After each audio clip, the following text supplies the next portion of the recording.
तो कहानी की शुरू में हम मिस्टर विनवर्ड से मिलते हैं, जिनकी डॉल्स बनाने की फैक्ट्री है। विनवर्ड को अपने लिए एक असिस्टेंट की जरूरत थी, जिसका उसने न्यूज़पेपर में ऐड दे रखा था, जिसके चलते कोबी डेलम नाम की लड़की उसकी कंपनी में इंटरव्यू देने के लिए आती है। अंदर दिखाया जाता है कि मिस्टर विनवर्ड बड़ी ही बारीकी से डॉल के बनने के प्रोसीजर को देख रहे थे। कैसे प्लास्टिक मल्ट करके डॉल के मोल्ड के ऊपर डालकर उन्हें एक डॉल की शक्ल दी जा रही थी।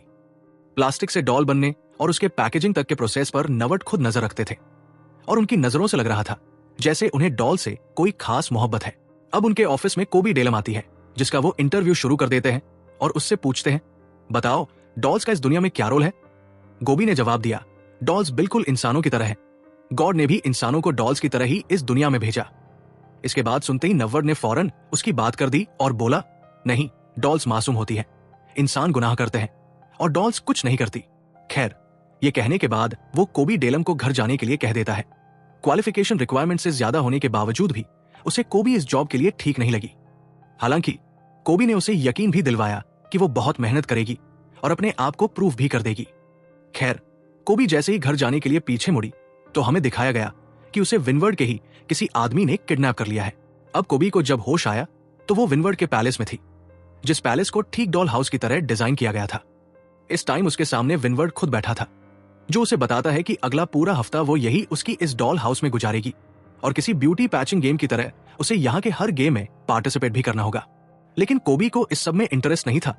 उसने बहुत ही प्यार से इनकार कर दिया, लेकिन विनवर्ड ने बताया कि यहाँ उसके पास कोई ऑप्शन नहीं है, उसे जो कहा गया है उतना उसे करना ही पड़ेगा।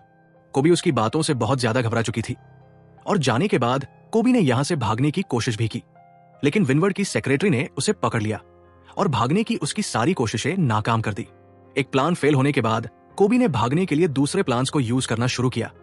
उसने सारी विंडोज और दरवाजे देखना शुरू कर दिए जो बाहर की तरफ खुलते थे, लेकिन तभी पीछे से एक लड़की ने आकर कोबी को बताया कि यह पैलेस पूरी तरह सील्ड है। इसे डिजाइन ही इस तरीके से किया गया है कि इसके अंदर आने वाला कोई मेन दरवाजे के अलावा कहीं और से बाहर ना जा सके, और वो सब इसके जानती थी क्योंकि उसने भी भागने की कोशिश की थी। अभी तक कोबी को यह बात नहीं मालूम थी कि इस महल में और कोई भी कैद है, क्योंकि उसने अभी तक महल में सिर्फ बड़ी बड़ी डॉल्स के अलावा कुछ नहीं देखा था। पीछे मुड़ने पर पता चला कि ये बड़ी बड़ी डॉल्स असल में इंसान थी, जिन्होंने मुंह पे मास्क लगाया हुआ था, और इन सबको भी विनवर्ड ने कोबी की तरह ही किडनैप करके यहां लाया था इस अजीब से कंपटीशन के लिए। यहां पर मौजूद एक डॉल को भीख बताती है कि यहां पर होने वाला कंपटीशन असल में एक लड़की सिलेक्ट करेगा जो आइडियल होगी विनवर्ड के बेटे की मां बनने के लिए, और बाकी जितनी लड़कियां भी उस कंपटीशन को हारेंगी या उसकी किसी भी गेम में अच्छा परफॉर्म नहीं करेंगी तो उसे विनवर्ड बहुत ही ब्रूटल यानी बुरे तरीके से मार डालेगा। इन सभी लड़कियों को किडनैप करने के बाद जब यहां लाया गया था तो सभी ने यहां से भागने की कोशिश की थी, लेकिन कोई भी यहां से कामयाब नहीं हो पाया। अब जिस लड़की ने कोबी को यह बताया था कि वो यहां से भाग नहीं सकती, वही लड़की कोबी को बताती है कि विनवर्ड एक बहुत ही परफेक्ट इंसान है। उसे अपनी जिंदगी में हर चीज परफेक्ट चाहिए, जैसे डॉल हाउस में परफेक्ट होते हैं। 2 साल पहले जब उसे पता चला कि उसकी वाइफ उसे चीट कर रही है तो उसने उन्हें भी बड़ी ही अजीब तरीके से सजा दिलवाई।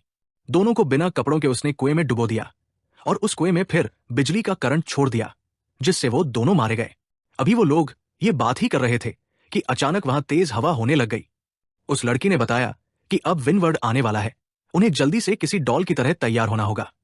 बल्कि बचते ही ये लोग एक खास रूम में जाते हैं जहां बहुत सारे कॉस्ट्यूम रखे हुए थे, जिनमें से हर लड़की अपने लिए एक कॉस्ट्यूम सेलेक्ट करके पहन लेती है और फिर किसी डॉल की तरह बुत बन के खड़ी हो जाती है। कोबी ने एक जोकर वाला कॉस्ट्यूम पहना था। इतने में ही विनवर्ड और उसका बेटा ओटस रूम में आ जाते हैं। सारी डॉल्स ओटस को अच्छी लगी, लेकिन कोबी जो एक क्लाउन बनी हुई थी वो उसे नहीं पसंद आई। इससे पहले कि कोबी को मार दिया जाता, ओटस को इंप्रेस करने के लिए कोबी एक मैजिक ट्रिक दिखाती है। उसने अपने पास पड़ी हुई एक कार को अपने अंदर की टेलीकिनेसिस पावर से चलाकर दिखाया, यानी उसने अपने ब्रेन के जरिए कार को कंट्रोल करते हुए चला दिया, जो देखकर ओटस इंप्रेस हो गया और कोबी की जान बच गई। ओटस को यह जादू देखकर यकीन नहीं आया। उसने कोबी से यह जादू दोबारा करने को कहा, लेकिन कोबी ने इनकार कर दिया और जवाब में उसे ओटस का वैसा ही बिगड़ा हुआ रूप दिखना पड़ा जैसा विनवर्ड का यानी उसके डैड का है। ओटस उसे मारने का हुक्म देने वाला था, लेकिन तभी कोबी ने उसे दोबारा उस कार को चलाकर दिखा दिया और ऐसे उसने ओटस की अट्रैक्शन पाली। ओटस और विनवर्ड के जाने के बाद सभी लड़कियां अपने रूम में थी और सभी अब कोबी के बारे में ही बात कर रही थी। एलिया को तो टेंशन होने लगी थी कि ऐसे तो जादू से कोबी ओटस को अपनी तरफ कर लेगी और हम सब मर जाएंगे। और एलिया काफी सेल्फिश थी। वो हर हाल में ये पेजेंट जीतना चाहती थी ताकि सिर्फ उसकी जान बच जाए और वो ओटस की मां बनके यहां रहने लगे। कोबी ने उसकी सारी सोच को समझते हुए उसे समझाया, देखो, ये पेजेंट जीतकर ओटस की मां बनके यहां रहना कोई बड़ी बात नहीं है। बड़ी बात यह है कि हम किसी तरह सबको यहां से बाहर निकालने की कोशिश करें। अभी वो लोग ये बात ही कर रहे थे कि एक और मर्तबा अलार्म बजने लगे। सभी जल्दी से डॉल की तरह तैयार हुई और डाइनिंग रूम में आ गई। विनवर्ड ने सभी को टास्क दिया टेबल सेट करने का। इन सबके पास सिर्फ 1 मिनट था। जो सबसे बुरा टेबल सेट करती वो मारी जाती। कुछ तो ये काम काफी अच्छे से कर सकती थी, लेकिन कुछ लड़कियां बहुत ही ज्यादा कंफ्यूज और पैनिक हो गई। ऐसे में सिर्फ पर्निया ही काफी कॉन्फिडेंट नजर आ रही थी अपना टेबल सेट करते हुए।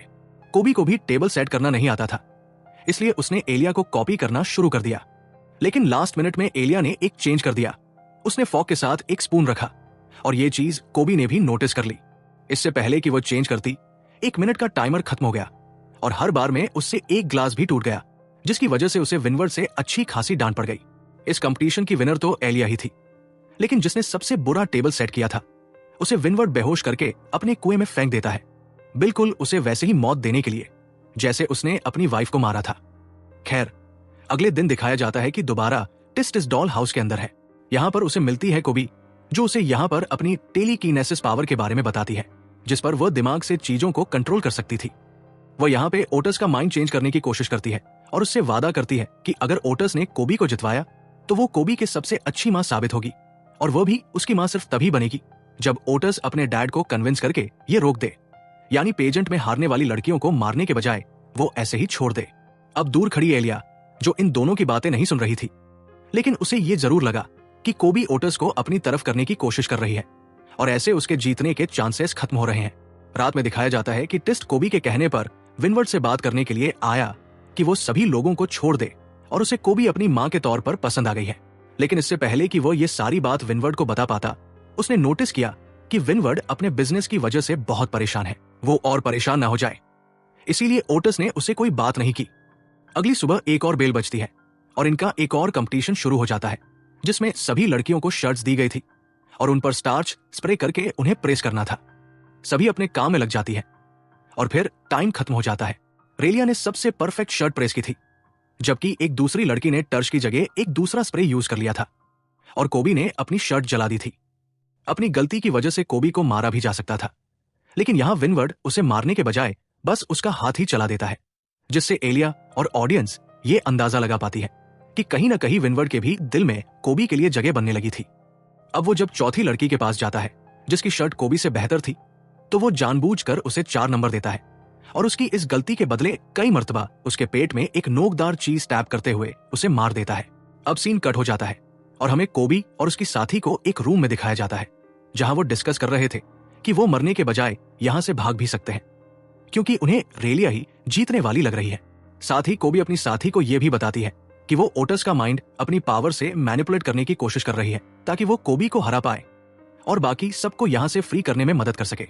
उनकी ये सारी बातें और एलिया ने सुन ली थी और ये चीज अपनी पावर्स की मदद से कोबी को भी पता चल गई। इसके बाद कोबी भागते हुए डॉल रूम के अंदर जाती है और कुछ चीजें ढूंढने शुरू कर देती है। इतने में हम देखते हैं कि रेलिया कोई नोकदार चीज लेकर कोबी के रूम में आई और उसने पीछे से कोबी को टैप कर दिया। लेकिन फिर रिवील हुआ कि इस क्लाउन कॉस्ट्यूम में कोबी नहीं बल्कि एक स्टैचू था, क्योंकि कोबी ने रेलिया को भांप लिया था। वो चाहती थी कि ऐसे ही कोई चाल चले, इसलिए पहले ही उसने अपनी जगह पे स्टैचू को खड़ा कर दिया। फिर कोबी ने रेलिया को समझाने की कोशिश की कि जीतने और मरने के बजाय भी बहुत से ऑप्शंस हैं जिनको आजमाया जा सकता है। कोबी उसे बताती है, मेरे पास ये प्लान है कि हम अपनी जगह पर बिल्कुल ऐसे ही डॉल्स के पुतले खड़ा कर देंगे। जब विनवर हमारे सामने आएगा तो वो डॉल से ही बातें करता रहेगा, उसे ये पता ही नहीं चलेगा कि हम उसके सामने नहीं हैं, और इसी चीज का फायदा उठाते हुए हम मेन डोर से भाग जाएंगे। अब सीन कट हो जाता है और हमें दिखाया जाता है कि ओटस अपने घर में जाग जाता है। उसने अपने डैड और उसके मैनेजर को बातें करते हुए सुना कि वो बाकी लड़कियों का आखिरी टेस्ट लेंगे, यानी वफा का टेस्ट, और जिसने बेवफाई की उसे मारा जाएगा। अब विनवर्ड इस डॉल हाउस के अंदर आ जाता है और उनके नए कंपटीशन के लिए बेल बजा देता है।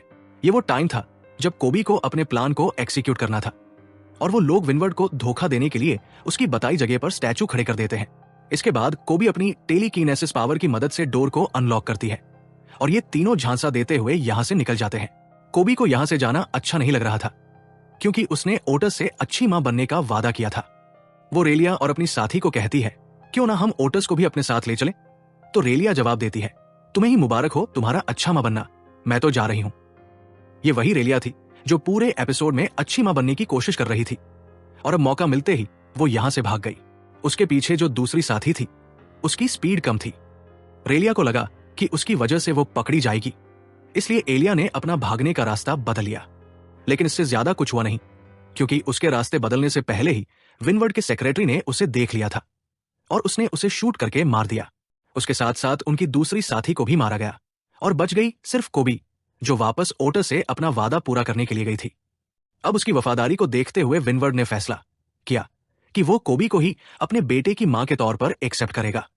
अब सवाल यह है कि उसे रेलिया और दूसरी लड़की के भागने के बारे में पता कैसे चला। असल में उसने इन बड़ी बड़ी डॉल्स के अंदर माइक्रोफोन लगाए हुए थे, जिसकी वजह से विनवर्ड पहले ही इनके प्लान के बारे में जान गया था, और इसीलिए वो उनका फेथ टेस्ट ले रहा था, जिसमें कोबी पास हो गई, क्योंकि वो वापस ओटस से अपना वादा पूरा करने के लिए आई थी। और अब फाइनली उसे ओटस की मां बनाने के लिए विनवर्ड ने फैसला किया कि वो कोबी को एक डॉल बनाएगा। उसे लगता था कि एक डॉल ही ना नहीं करती, और एक डॉल ही अच्छी मां साबित हो सकती है। इसलिए अब कोबी को एक मशीन पर लेटा दिया गया, जिसके अंदर प्लास्टिक मोल्ड करके बड़ी बड़ी डॉल्स बनाई जाती थी। अब गरम गरम प्लास्टिक कोबी की बॉडी पर लगाया जाने वाला था, ताकि उसकी बॉडी को पूरी तरह से सील किया जा सके।